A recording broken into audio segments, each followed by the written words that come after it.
Hey, there he is. What's up? Doing a little exercise there. Hey, what's up, everyone? Good afternoon. We're back. Yeah, how are you? So good. I'm doing so good. How are you? I'm fantastic. That's what we like to I'm hear. really stoked to be seeing you. Really stoked to be doing this movie, The Thing. Classic, and it's a classic paranoid kind of early '80s, kind of shindig, if you will, lack of a better word. Yeah, this one's John Carpenter's Thing. Like you said, or where we were talking right before we went on air here. Pre-show? Yeah, pre-show. Adapted from Who Goes There, there was an earlier adaptation on film called The Thing from Another Planet or World. I can't remember. I should have written from that the one 50s. down. Yeah. I actually have that one. I own it, and it's pretty. I don't know. I could tell it was pretty progressive for its time, I think. But this one was actually, I didn't really see this one until probably the 90s when I got into John Carpenter. I remember seeing Big Trouble in Little China. I remember seeing that in the theaters, but I never really kind of connected him with Halloween and all that kind of stuff. Because he went from Halloween to The Fog, Escape from New York, which is another favorite, which we should revisit here on this channel, and then The Thing. Where were you when you first saw it? How did you come across this movie? Well, it's 1982, so I'm 10, so I'm not seeing it in the theater. I see it in the video store. Yeah. As you walk through that genre where you're seeing, like you mentioned, the Fog and the other kind of scary movies, and there was just a silhouette. The cover was the silhouette. Yeah. You see the ice in the back, and there's it's backlit. So I don't honestly remember when I first saw this movie. It wasn't one that I gravitated towards. Yeah. That I wouldn't have just picked out for myself. I think someone had to show it to me at somebody's house. I honestly don't remember where I was when I originally saw it, but the first time you see it, you're not ready for it. No. Oh no. And that goes that even carries over to today, because I see I watch a lot of reactors on YouTube, and they're just not ready for it, and they're also taken by why are they shooting at that dog, the poor dog? Absolutely. Oh. Then the opening scene, like you say, the opening scene, about at the end of Act 1, whenever that is, it's kind of a slow burn, but at the same time, it's really fast. I don't know. That's so much. Well, no, I think that's, you hit the nail on the head. It is a slow burn, and I think that contributes to the eeriness of it, because part of it is that that this is a scary movie, and so that slowness, this is, oh god, you're always kind of on edge, and gets you on edge, but it also establishes a lot of the characters, and so it builds up and builds up, and especially with the dog creeping around at the beginning, it's just I think that's why I think it succeeds, because a lot of times you get horror movies, and they're horror movies, and then they have a kill in the first 5 minutes or something. I don't know, but this one, the music's bare, not it's not kind of, it's chilling in its own right, but I mean, it's not necessarily the typical horror movie music. So I mean, there's nothing to kind of, it just I guess, getting back to your point, it just adds to that slow buildup, and the payoff is oh man, there's so many payoffs too. I mean, the opening shot, you see a flying saucer coming towards Earth. And then you see the title screen. And then the next thing you see is a helicopter with a sniper outside the window shooting at a dog. Yeah. You're like, am I watching? And you're concerned, and you're a little confused by how the helicopter comes after the dog. You're like, the dog's running through thick snow. Why are we making all these crazy passes at it? And it's really confusing. And as you go back and rewatch it and rewatch it and rewatch it, and you have to rewatch it. I mean, you can rewatch this thing 100 times and see 100 different movies. It's so good in just everything just the amount of detail he puts into this movie. But just with that opening scene where this guy is a terrible shot. He can't shoot this dog. The dog's running through 4 feet of snow. It is a moving target, but not really. He should be able to get it. But when we find out why this is happening, it makes a lot more sense. Oh, okay. They're not trying to get anywhere close to this dog because it's not a dog. Right. And after you watch it and you discover many of these things that you're talking about, when the dog comes up to the American camp and starts licking the dude's face. Yes. And then you're like, oh God. Yeah. And from there, for me anyways, it goes, it starts the whole thinking process of like, okay, so when did so-and-so get infected? When did this get infected? And for people that have not seen it, which I don't think there's many, but this movie's about an alien creature that is formless and shapeless. And how one of the characters say in the movie, it could have been on 1,000 worlds and copied 1,000 creatures. It could have been doing this for forever. Yeah. It's kind of an immortal enemy. And is it killable? Do you know that you can even kill this thing? How long has it been buried under the ice? Mac, I think, or one of the scientists look at when they, we're going to jump around a lot because there's no way. Right. You can watch a million different YouTube breakdowns of this. This is the Gonna See My Friends podcast, so we're going to just be spastic when it comes to. There's no way to cover all this in an hour, but just let's just jump around. Screw it. Let's do it. When the Norwegian, it turns out they're Norwegian camp. And they land the helicopter, and this dog comes running up into the American camp, Outpost 31, and the dog's terrified. And then the Norwegian is shooting at it. The Americans shoot the Norwegian because he's now shooting it at them. Yeah, and he yells something in Norwegian, and it's not subtitled. You don't know what he's yelling at them, and what it turns out he's yelling, as it turns out, if you go back and you do find out what it is that he's saying. He's saying, it's not a dog. It looks like a dog. It's not really a dog. Get away from it. All this kind of stuff. He's trying to warn them away from this dog. Yeah. And he shoots the dog. The dog's kind of, oh. And then they kill the Norwegian guy. And then the dog, all of a sudden, the demeanor of the dog changes. This dog actor is amazing because then he turns around and he comes up and he starts cuddling with Clark, who is the dog handler of their own dogs. They have their own kennel at Outpost 31 for whenever they need to go out and have, we never see him go dog sledding, but apparently it's assumed that that's probably why they have all these dogs. Right, these are like sled dogs. Right. They're half wolf and half something else. And when we find out that the thing it will take on the form of its victims, will assimilate them into and will blend in. So at that point, when the dog comes up and starts licking on Clark, as you watch it for the 50th time, you're thinking maybe this is where Clark has been assimilated into. Mm-hmm.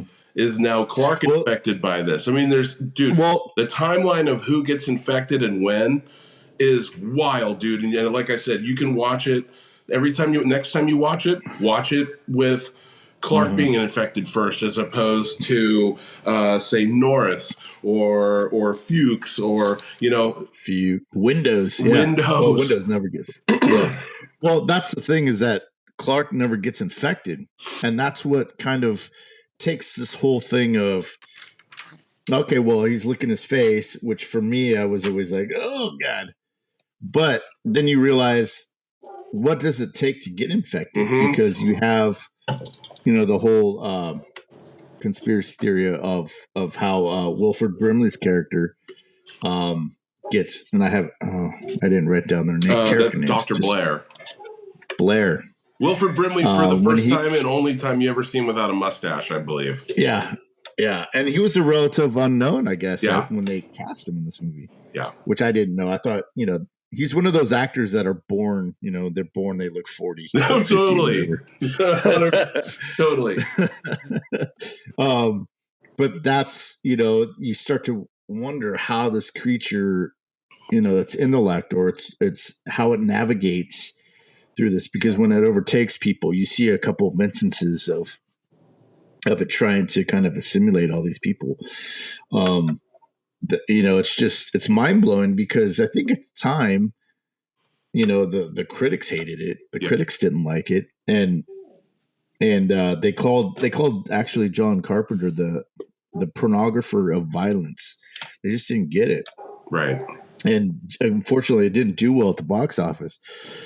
But I mean, watching this movie, it's just it's the ultimate like whodunit, but it's not really like a murder mystery, but it's more of it's just crazy. It's creepy. Like you said, it's all kind of in this cold place where it kind of imprisons them into these camps. Man, it's crazy. It's literally who goes there. Yeah. Who can you trust? There's 12 guys in the station, right? And this took me like the 40th time to kind of realize, maybe not 40, but you know what I mean, to realize there's 12 guys, 12 angry men on this tape. And it reminded me so much of 12 Angry Men with Frank. Not Frank. Henry Fonda, who plays juror number 8. Yeah. Where it's Mac kind of plays that character where he's the one who kind of breaks it down for everybody. Once they figure out, they go back and they go to the Norwegian camp. They see that it's a smoked out hovel. A hovel of a ruin, and they've already gone through all this, and they were trying to warn the Americans that they dug this thing up. They dug this.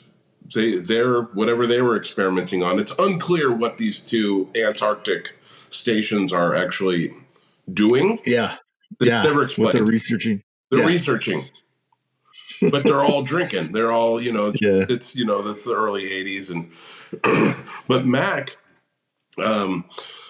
Is the helicopter pilot. He's, obviously, it's Kurt Russell, who's in every John Carpenter movie. You listed them all off. You were like, he's in Big Trouble in Little China, and then he was in Escape from New York. And I'm going, these are all Kurt Russell movies, aren't they? Like, they had a connection. But he's like, they also did a.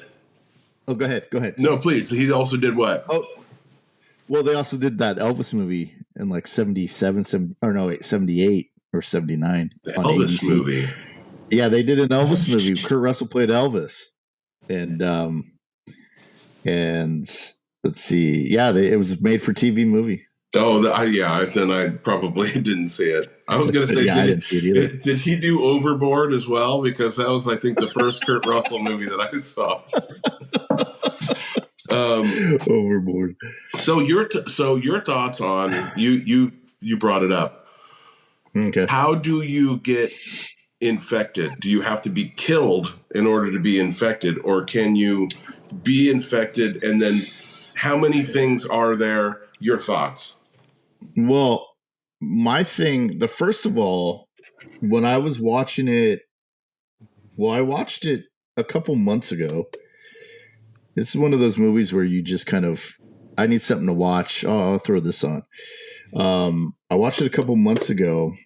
I would say probably in July. It was one of the heat waves that we had. I just wanted to stay indoors. So I didn't realize that it splits in two. So the scene where the dogs in the dog kennel where it introduces itself to the dogs, right? Which is oh man, that scene. Yeah, it's heartbreaking. For any that's the first time you see it, and it's not just hello, here I am. It's oh my god, it's just a brutal scene. But I didn't know that it split in two in that, and I was reading some articles and then some reactors that I had watched were saying, yeah, it splits in two. And I look at it and it either runs out when he kicks the door to close it, when Clark kicks the door to close it, or when it goes through the ceiling. Yeah. And because I always thought, oh, it's escaping, but really I thought it was just kind of doing like a pull up, just hanging there. Because that's when Childs uses the flamethrower, and right? And it. But I didn't know that it was hanging from the. I thought it was just hanging from the ceiling. It looks. I didn't know that part of it went up. So what I think once you see it splitting into different parts. Yeah.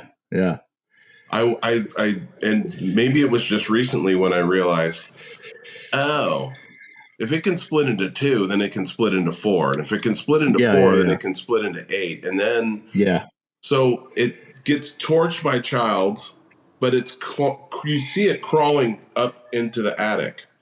What I think is it splits in two there, and then part of it goes away.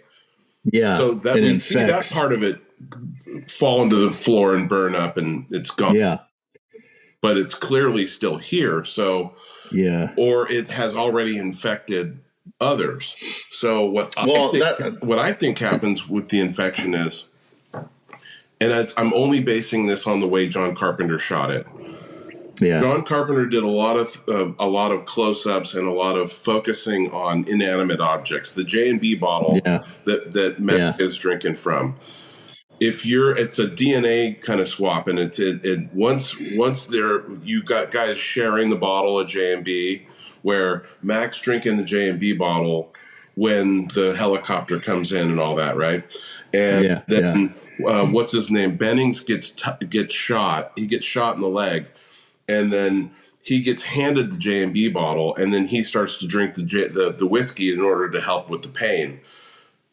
Any of those moments where guys are sharing the bottle, sharing the joint, you see Childs is laying out on the bed, and there's one of the I forget what's his name, Palmer. Palmer was wearing the headphones. Palmer is lighting up a joint.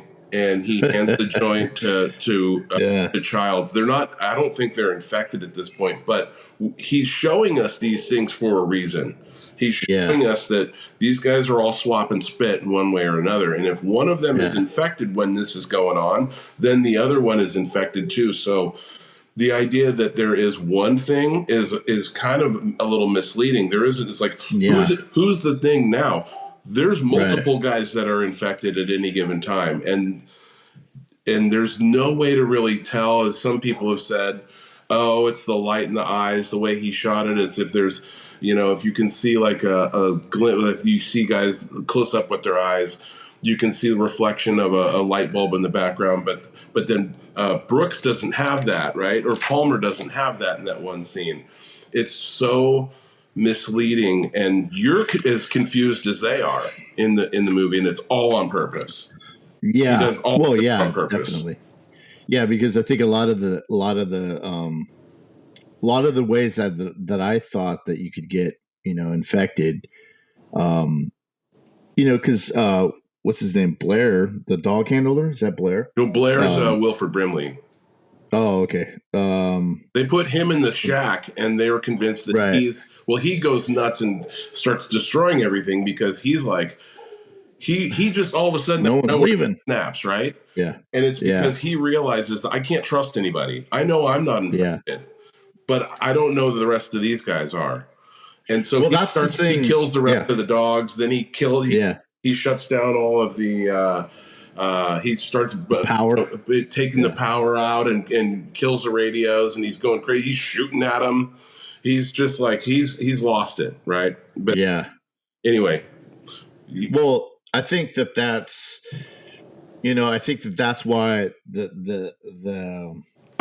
that's why I think it split in two, was because I think it got to him when he was out in that shack. Because my thing is, I don't think he was infected until he went out into that shack. Yeah, I agree with that. You don't see him. Because if he was infected, I don't think that he would be destroying everything. Right. Until he gets out there and then he starts making that little spaceship or whatever he's making to kind of take off.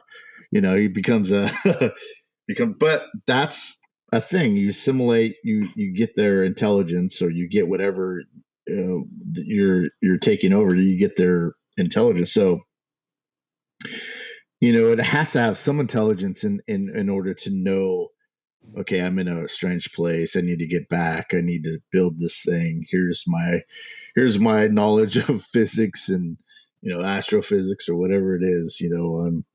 But yeah, I don't think that Blair gets infected until he gets out there, which is it's crazy to think about, because that's a long time. That's almost the whole movie.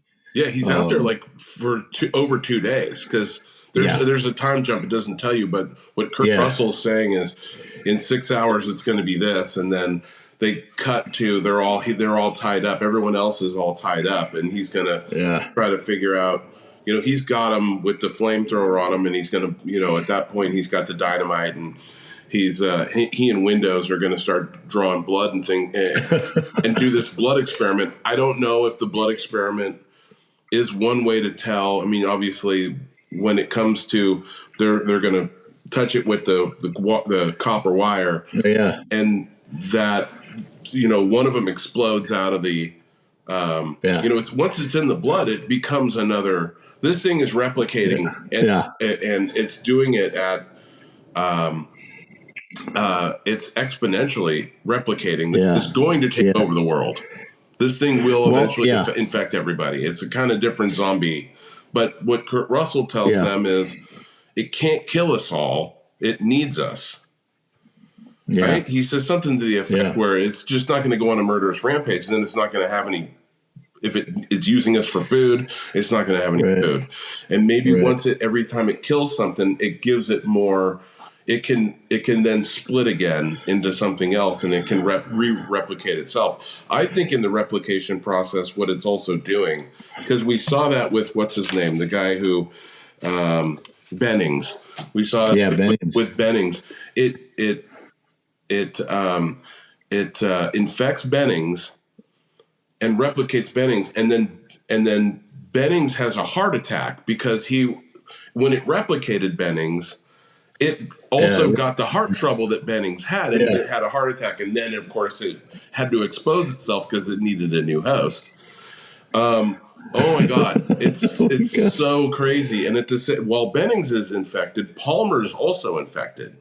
There's so many more things out there, but it's very the one song that's in the movie.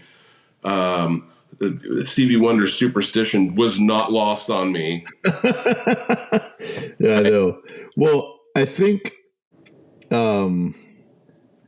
at the end when it shows itself to Kurt Russell, and right before he blows it up, you see all the things that it has replicated. Yes. Is that a dinosaur? The main dinosaur? Because you see like Blair and you see the dog, and you see Blair, and you see all the things that become. That's a great question. I don't know. Has it been here? Has it been on some other planet where there were dinosaurs on that planet? Because the options are endless. Right. Because that's a great question, man. Like a lizard thing. Yeah. Yeah. It's like, bah. Yeah, it's got huge teeth. You're like, what is I thought it was like a T-Rex. That's what I thought. Yeah, wow. Okay. Dinosaurs. I hadn't thought about that. That's really, ooh, that's even scarier, man. This thing's ageless, right? Yeah. I mean, it's frozen. It crashes, before, obviously, either it crashes in the ice or it crashes before the whole Ice Age thing. And Yeah, and then it probably wreaked havoc. And then when the dinosaurs died out, it probably died out, and then or it went back into its ship, and then the Just like ship got hibernated or frozen. something, right? Yeah, just so many things. But yeah, that's that. I mean, there's just so many to think about the possibilities of where it came from and the intelligence that this thing carries. But also what Kurt Russell was saying, or maybe not Kurt Russell, but Blair was saying at the beginning, is that um, I think it was Kurt Russell, but when he was saying that this thing is just it's like a part of a whole, so every cell is its own little entity. To think about it that way, Jesus, dude.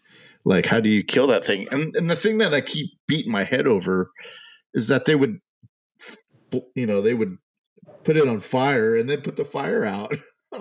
Right. Just like carry it around. And I'd be like, no, dude, get rid of it. Jesus Christ, get rid of it. Yeah. After you know what's going on, like, and that finally McCready, Kurt Russell's like, we got to get rid of him. That's I was like, yes, thank you. Jesus. Like, You're all, duh. Yeah. Crazy. Well, they light. I mean, you gotta appreciate that the flamethrower is a huge character in this movie. I mean, they're using this thing in every room, and then somehow they don't burn the whole place down because they need this building. It's like it's about to in 6 hours. It's going to be 100 degrees below, and we'll freeze to death. And then he realizes that's what it wants. Right. Because it's used to the cold, but if we heat it up, it doesn't like that. That's why.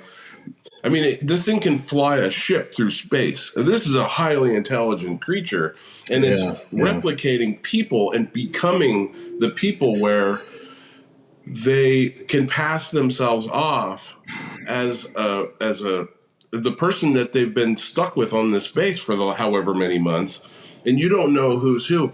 How intelligent is this creature? It's the most advanced life form that we've ever seen.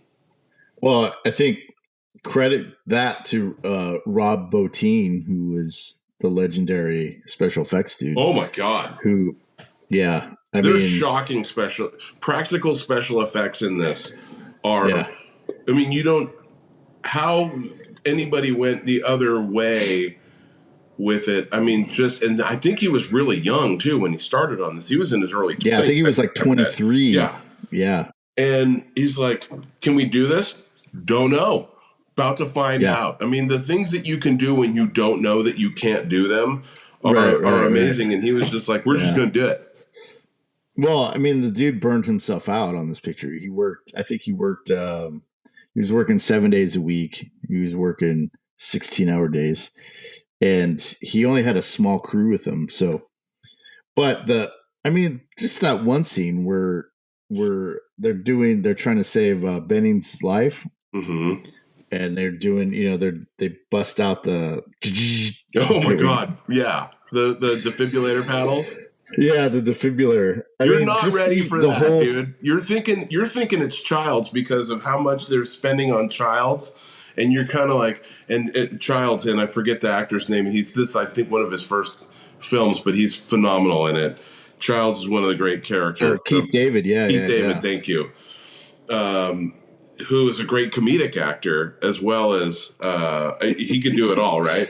And you're expecting, because they're spending so much time focused on his face right before the third time they shock him with the paddles, and to see his arms go into the creature and then get bit off, you're like, what? I mean, it's all so shocking the first time, and it's still shocking when I watched it again last night. You're just not ready for any of these, and they're not jump scares. They're straight up, and you're like, oh my God, like the Windows gets picked up and like eaten from the head, like being held up. You're like, how the hell are they doing this in 1982? Yeah. Incredible. I had the Fangoria magazine back in the early 80s of that. I don't remember reading it or what was in the article. I'm sure it was about Rob Bottin, but the pictures from that, I I remember going, I'm never watching this. There's no way I'm ever watching this. Because it was that picture of when it gets up on the heating duct and it's hanging there with the guy's face and he's like, Rah. Oh, dude. And that, I mean, just the practical effects in that movie is just unbelievable, man. And I think he retired. He did a few more movies and he ended up retiring from the film industry because he was so passionate about what he did and he loved what he did so much. He just burnt out. I mean, he would just, I don't know what he's doing now, but he's, I can't remember the last movie he did either, but man, the practical effects on this was just incredible. Well, if he was 23 when this was made, then he's in his mid 60s. Yeah. I mean, and he stopped, I think, in the early 2000s. He did like a movie. I can't remember. I would love to. Let me see. I gotta look this up because he changed the game with this. There's so many other when the Bennings thing, is on the slab, and that I think it's the same scene, and then they're like once the arms go in and they get bit off by Doctor Copper's arms get cut off by the big mouth thing in the middle of his chest. Like his arms go into the chest and then it becomes this mouth, that big Tyrannosaurus type mouth, right? It's cuts his arms off and then he's, and they're all freaked out about this. So they light it on fire. But meanwhile, the head is stretching out and it drops on the floor and becomes a crab thing and then tries to sneak out the door. Yeah. It's about as creepy as, I mean, it's all so well that you're like, what is happening right now? Yeah. Yeah. And Windows it's just incredible. Windows looks over at the thing coming out, literally crawling out the door. And meanwhile, Palmer, who we know is kidding me. And Palmer says, "You got to be fucking kidding." Palmer is infected by that. He's acting. He is the alien, one of them now. Because now there's a bunch of them, and right. And he doesn't react to the head crawling out the door until he looks at Windows, and then there's like he does this. If you watch it again, it's really subtle. But he looks, because the last time I watched it knowing Palmer's one of the early ones that's affected, but he doesn't like explode until an hour later. But the whole time he's the one who sabotages the blood. I think. Enough time for him to go in and sabotage the blood. There's all these different storylines where you're like, well, who could have done that? Who killed the generator? Who blew the fuses out of this? Who, right? Is Blair? Is he infected? He's not infected, but then he becomes infected. I think Palmer goes and infects him because he was going to hang himself. He had a noose in that news. But then he doesn't. For some reason, they come back 2 days later. He's eating his own out of the can because they realize don't share spoons and forks and eat out of cans and like stay as isolated as you can, but keep your eyes on everybody at the same time. The only way we're going to survive this. Yeah. And he's in there and they're like, somehow he knows not to, to eat out of cans and all this. But at the same time, he's built a spaceship in the last in a tunnel that he dug under this. Yeah. So at some point he is infected. We don't see him get infected, but it's off camera. The idea that you see the blood fall on the floor and then the blood starts rolling away as one. It's almost like the Terminator. Like it's going back to, Oh, it's like a hive mind almost, but any of those things creates another thing. Yeah. So check this out, dude. Yeah. So he did... Oh man, he did The Thing. He did The Howling, which we were going to do. Oh yeah, he did that. That's John Carpenter too, isn't it? No, that's Joe Dante. Okay. He did Explorers, Legend, Inner Space, RoboCop. Oh, he did Inner Space. Total Recall. Oh, he did. He was Fight Club. He did some stuff in Fight Club. Mission Impossible 7, Charlie's Angels, Mr. Deeds, and he did an uncredited some uncredited stuff on Game of Thrones. Just one episode, and Which that's one? it. But which episode? Yeah. Oh, which episode? It was season 4, episode 2, "The Lion and the Rose." Got it. So I don't know what happens. No, I know what happens in that one. Oh, is that where he gets married to that? That's where Joffrey dies and chokes out. So that makes sense. Okay. Yeah. So wow, how nerdy was that, dude? I knew which one. I'm like, it's got to be something where it's paste that's melting or something. Yeah, it's that one. Okay, got it.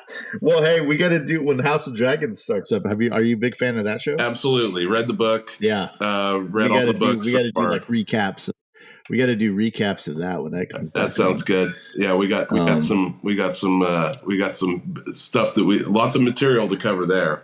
Yeah. But yeah, he did a lot of stuff, dude. He assisted on the Star Wars holiday special. No, he did not. Yeah, he did some uncredited work on King Kong, the one that came out in 1976.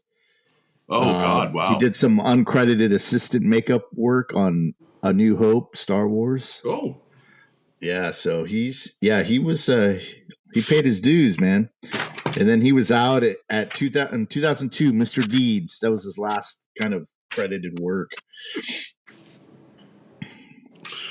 What are your thoughts on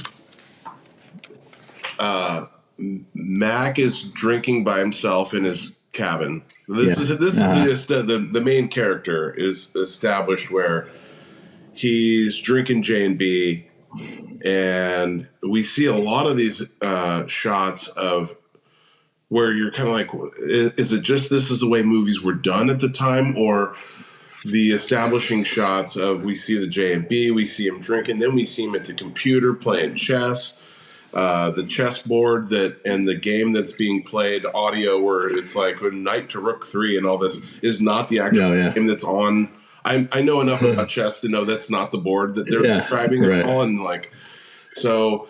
What are your thoughts on why was that even in this movie, and why did he dump his whiskey into the computer? It's all very strange the first time you watch it. It's very kind of what the hell? Now he can't play chess ever again. He's stuck on this the ice planet of Hoth with nothing else to do. Now he's just going to drink it and not play chess, and he just destroyed the computer. What are your thoughts on that?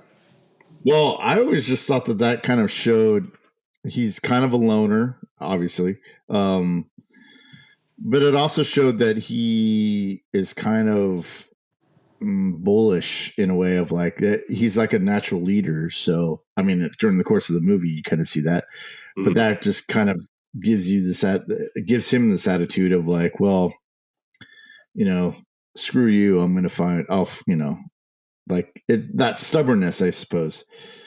So when he's confronted with all this stuff, like the thing, and when Blair's telling him, I don't know, why don't you ask him? he's, I don't know, it just kind of sets up his character as kind of, what's the word? Like strong-minded, strong-head. I don't know, bullheaded. I don't know what the word is, but yeah, I just think it kind of just sets up his character because I think, I don't think he wants to be the leader, but I think just because he's not going to get dragged into something, if he's going to go down, he's going to go down fighting. So, that energy automatically, I think, kind of puts him in charge, because he's like, hey, I got this idea when I saw what happened in there. It's kind of like he comes up with the test and yeah, I think that's probably it. What are your thoughts on that? Well, I just at first I saw when Blair is destroying all the computers in the radio room. Yeah, I saw that. What I at first thought was that's going to that's like these guys are kind of anti-technology almost, and I thought, maybe that makes more sense when Blair starts destroying this radio room. You're thinking, why wouldn't you want to? You need the radio to call for help, but then if they call for help, then you're just inviting more people to their death. Right. And it's better off that if we all just die, then this thing will die and we'll save the planet. Right.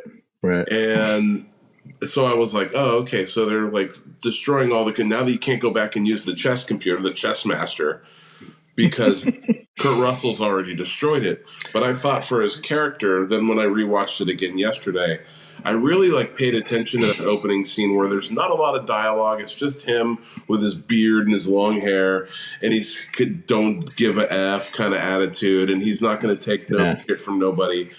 But I saw then I thought they're playing chess, which he is playing a chess game himself. He ends up playing chess, and it's him against the monster. Oh yeah, which is clearly a higher intelligence than he is. Yeah.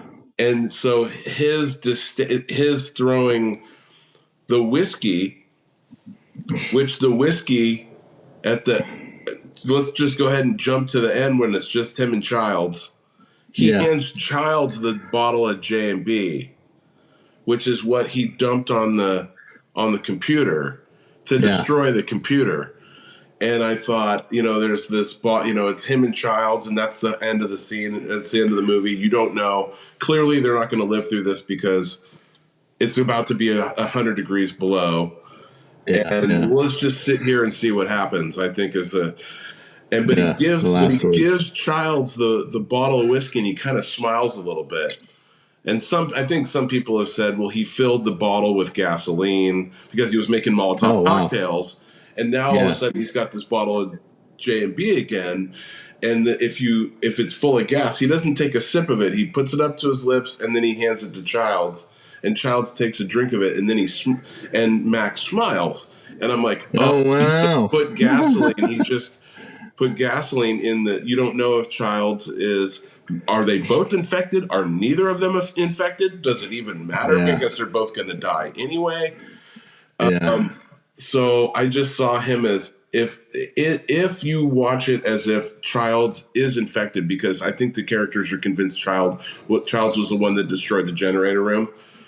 Yeah. That he destroys the creature with the J&B bottle. Is how I watched it with it's a callback to that. I'm like, maybe that makes that opening scene of him playing chess and destroying the computer, the higher intelligence, if you will. Yeah. That he's a effing cheater. And he dumps a full glass of whiskey and the ice cubes down into the machine. And then he once again puts whiskey into the machine, if you will. So nice. I never thought of that at all. Or not, but again, next time I watch it, I'm going to see it completely different. Yeah. Well, that's cool because I had never even thought of that.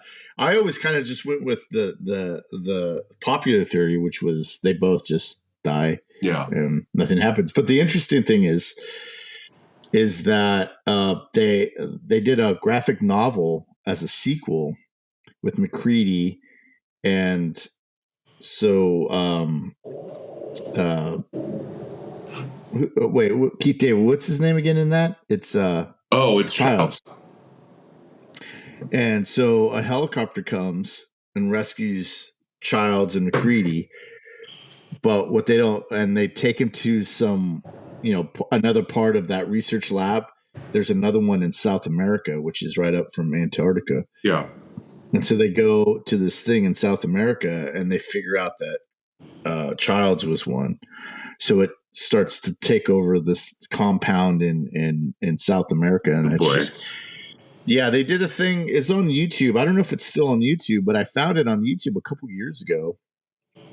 And it has the comic panels, and it has somebody reading them. And so, because I don't think you could do that, so what they did is they took out all the dialogue from the bubbles, the dialogue bubbles on comics, and then just had someone read them. Oh, nice! And they would go to the different panels and act out the whole thing. And I thought it was really interesting too, because I thought that was probably a good way, especially for the 80s. That was a good way of doing a sequel, because the one that they remade in 2010 or whenever it was, that was I thought that was a prequel.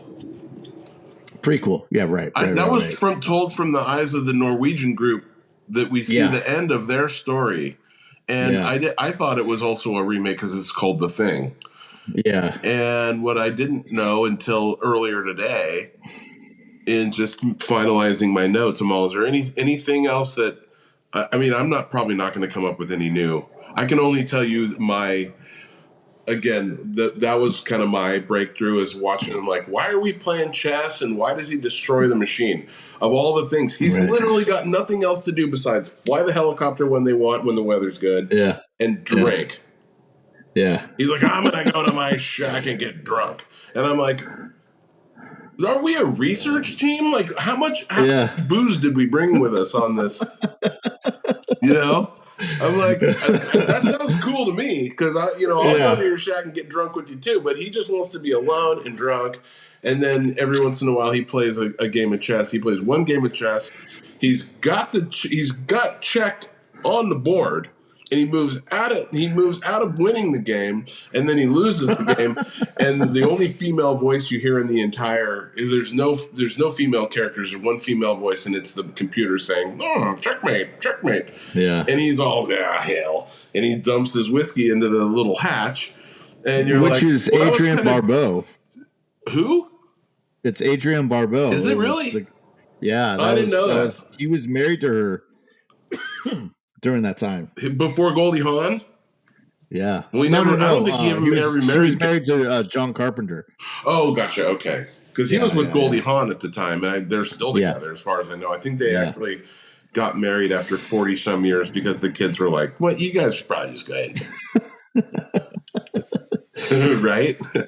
Yeah, probably. I mean, but yeah, I think, that graphic novel, I think it was a great idea. I think, the thing, the prequel is interesting as well, because they did probably a lot of the creature work was practical again. And then the execs came in and said, this is not scary enough. We're going to go CGI. And that's what really took me out of it, was because, I don't know. It just took me out of the movie because it just looked really fake. It didn't look, I mean, it just was kind of, the original, and maybe it adapted, I don't know, but in the original thing, it's much more calculating, it didn't want to be known to other people. Yeah. Whereas in this one, it just kind of was like, Brr! But another interesting thing too was that, so the people that did all the practical effects, the company that did it, they took it and they made a movie with all that practical stuff that they made for The Thing. And the movie's called The Harbinger, and it's about a boat. It's about a boat that gets caught in the ice somewhere, like in the North Atlantic. And so this thing they bring this thing on board, and it starts to go through the crew. But they use the practical effects of The Thing, the prequel, into that movie. I didn't know that. I'm writing this down. Yeah, because they spent so much time and money on the practical effects for the prequel, and then for the execs just to be like, nah, we're not using it. They're just like, what?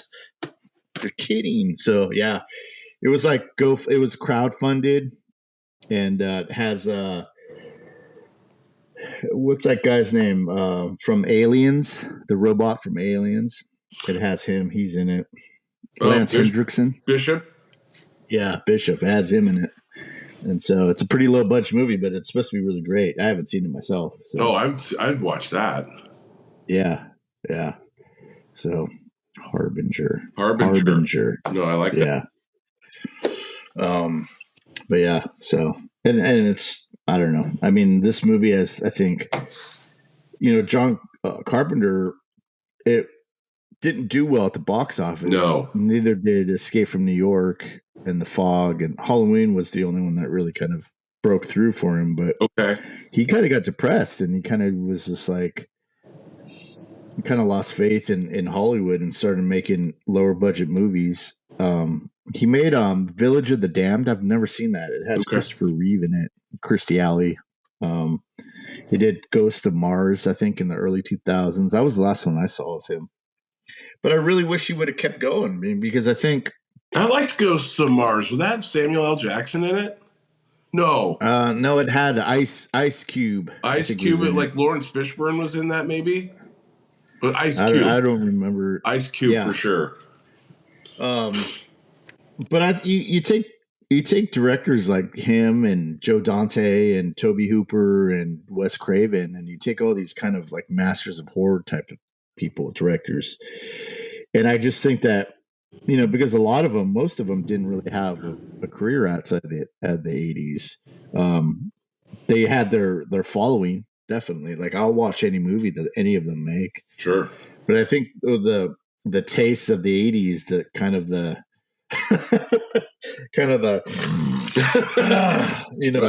aspect of it, when you have a lot of it floating around. Hey, write what you know, man. Just write what you know. Yeah. So this thing comes from space, right? Go on. I'm listening. Go ahead, space. No, dude, I'm totally here. Take a bump. Yeah. Yeah. I mean, that's pretty much part of it too. But yeah.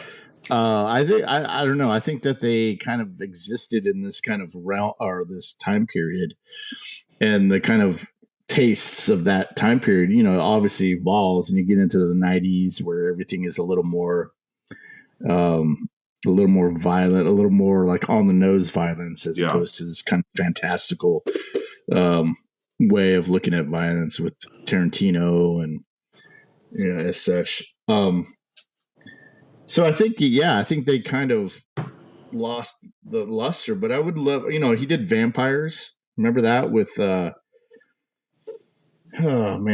James Woods? Do you remember that one? Did you ever see that one? No, I don't think I did. James Woods.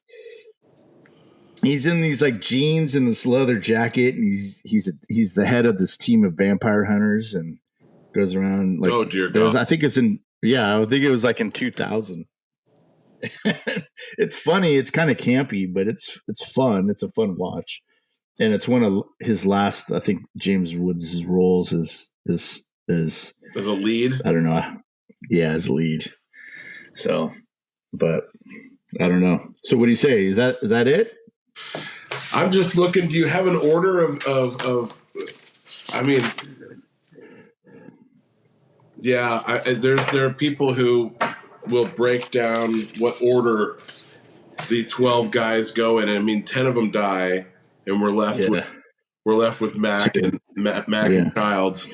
And this people can argue about this till the cows come home, really. But I would say I'm not going to tell the order that I think it is, because it's going to change next time I watch it. And that's the brilliance of this movie and the way he did it. And there's so much detail. I don't think that this is almost flawless, in that some people go, oh, well, if you go into that room and then they pan back into that room and like the boots are moved, and you can pan, or you go into this room and the things moved around. And I'm like, I don't think that's a mistake. I think every single thing, he must have obsessed on this. And again, if there's an interview with him where he tells you what is happening, I don't want to see it. I don't want to know. I don't want to read an article where he says, this is what actually happens, because it's different every time. It's so good. And you tell me other movies that are like that. Clue. Yeah. Clue gives you 3 different endings. What is it? Wayne's World gives you 3 different endings, alternate endings. Those are, you have to pick if one of those are real. This, you're totally left. They assume you're an intelligent viewer of the movie. I'm not going to spell it out for you. It's up to you to decide what happens. And we don't get enough of that. It's unsatisfying because then it's up to you to do it. You have to put in some of the work. So, yeah. For those who haven't seen The Thing, and if the younger generations is listening to this and haven't thought about it, like this movie was made 15 years before I was born. Good, go watch it. Don't watch a remake of it. Watch John Carpenter's Thing. It's shocking every time you watch it. This practical effects there's so many scenes with just so many different practical effects. You think you've seen it all, and then it's even more shocking later. The big monster at the end when they go into the generator room is absolutely horrifying.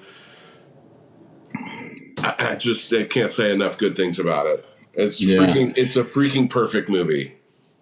Well, I think that encapsulates. Yeah. John Carpenter, because I think all of his movies has its own little. He has his own style. When you watch a lot of his movies, there's a lot of I don't know. It's just stamped with his style, his own technique. I think Dean Hunley too, his cinematographer that he did a couple of movies with, who did also Back to the Future, his camera guy. I mean, it has the same feel, look, and I think in my closing thoughts, I think that this has, if you put a little more grain into the movie, it looks like a '70s movie. Oh yeah, and it has that aesthetic to it. And I think when we talked about comedy in the past, I think this was kind of the before there was a switch. I think with Nightmare on Elm Street, I think was kind of the beginning of this new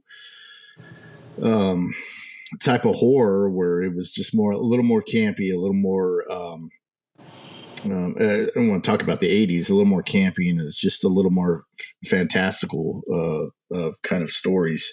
Where you mean like gore wise? You mean?